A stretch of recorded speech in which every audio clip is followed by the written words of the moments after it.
আসসালামু আলাইকুম। কেমন আছেন সবাই? আজকের পর্বে লোভনীয় টক ঝাল আমের আচার রেসিপি নিয়ে চলে আসলাম, যা আপনারা দীর্ঘদিন সংরক্ষণ করে রাখতে পারবেন।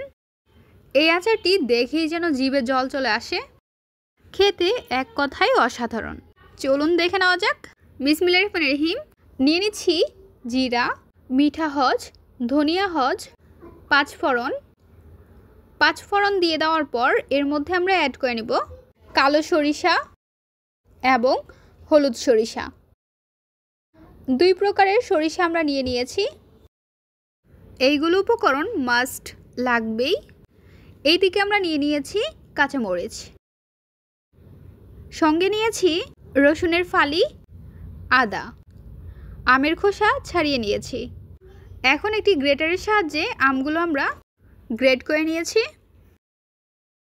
সেমভাবে সবগুলো আম আমরা গ্রেটার দিয়ে গ্রেট করে নেব।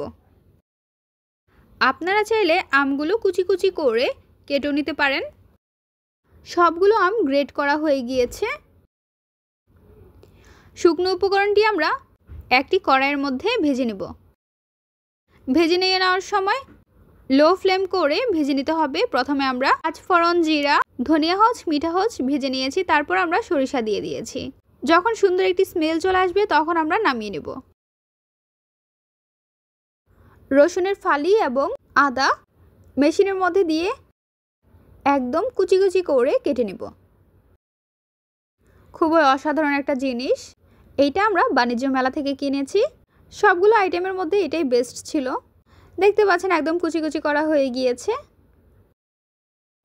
এখন আমরা এর মধ্যে দিয়ে দিচ্ছি শুকনো মরিচ। শুকনো মরিচ দিয়ে দেওয়ার পর সেমভাবে আমরা একদম কুচি কুচি করে কেটে নেব। শুকনো মরিচটি কেটে নিয়ে নেওয়ার পর ভেজে রাখা মশলাগুলো আমরা পাটার সাহায্যে বেটে নিব। মশলাটি একদম মিহি করে বেটে নিতে হবে।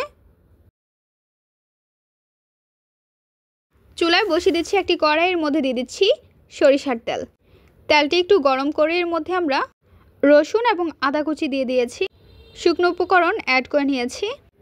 খুন্তি দিয়ে নাড়াচাড়া করে নিচ্ছি। মিক্সড করে রাখা মশলাটি আমরা এর মধ্যে অ্যাড করে নিচ্ছি এবং দিয়ে দিচ্ছি কাঁচামরিচ কুচি। সবগুলো উপকরণ দিয়ে দেওয়ার পর নাড়াচাড়া করে নিতে হবে। দিয়ে দিচ্ছি হলুদের গুঁড়ো, গুঁড়ো মরিচের গুঁড়ো, দিয়ে দিব স্বাদ অনুযায়ী লবণ, অ্যাড করে নিচ্ছি বিট লবণ। বিট লবণ দিয়ে দেওয়ার পর আবারও আমরা নাড়াচাড়া করে নিব। নাড়াচাড়া করে এখন আমরা এর মধ্যে দিয়ে দিব চিলি ফ্লেক্স। ঝালের পরিমাণটা একটু আমরা বেশি দিচ্ছি, কারণ আমাদের বাসায় সকলেই ঝাল খেতে পছন্দ করে থাকে। নামিয়ে নিয়েছি। এখন আমরা এর মধ্যে অ্যাড করে নিব। আমের মধ্যে অ্যাড করে নিয়ে নেওয়ার পর ভালোভাবে মিশিয়ে নিতে হবে। মশলার সঙ্গে মিশিয়ে নিয়ে নেওয়ার পর আমরা পরিবেশন করে নেব। মিশিয়ে নিয়ে নেওয়ার পর আমার দেখে তো জিভে জল চলে আসলো। এই আচারটি খেতে অসাধারণ। যারা এখনও এই রেসিপিটি তৈরি করেনি তারা একবার হলেও ট্রাই করে দেখবেন এবং দীর্ঘদিন সংরক্ষণ করে খেতে পারবেন। এখন আমরা এর মধ্যে দিয়ে দিচ্ছি চিলি ফ্লেক্স। চিলি ফ্লেক্স ব্যবহার করার কারণ হলো, কেন জানি ঝালের পরিমাণটা একটু কম লাগছিল, তাই আমরা চিলি ফ্লেক্স অ্যাড করে নিয়েছি। চিলি ফ্লেক্স অ্যাড করে নিয়ে নেওয়ার পর আবারও আমরা ভালোভাবে মিশিয়ে নিচ্ছি। এই তো আমাদের টক ঝাল আচার তৈরি করা হয়ে গিয়েছে। এখন আমরা একটি কাচের বয়ামের মধ্যে রেখে দিব। কাচের বয়ামের মধ্যে ঢেলে নিচ্ছি।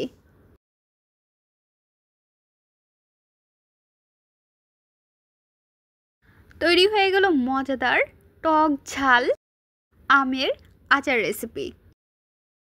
আমের আচার রেসিপি আপনাদের কাছে কেমন লেগেছে তা অবশ্যই জানিয়ে দেবেন আপনাদের মূল্যবান মতামত। ভিডিওটি যদি ভালো লাগে তাহলে অবশ্যই একটি লাইক করে দেবেন এবং সাবস্ক্রাইব করে আমাদের পাশে থাকবেন। আরও মজার মজার রেসিপি দেখার জন্য সবাইকে আমন্ত্রণ রইল। আজকের পর্বে এখানেই বিদায় নিচ্ছি গাইজ। আসসালামু আলাইকুম, ভালো থাকবেন সবাই, আল্লাহ হাফেজ।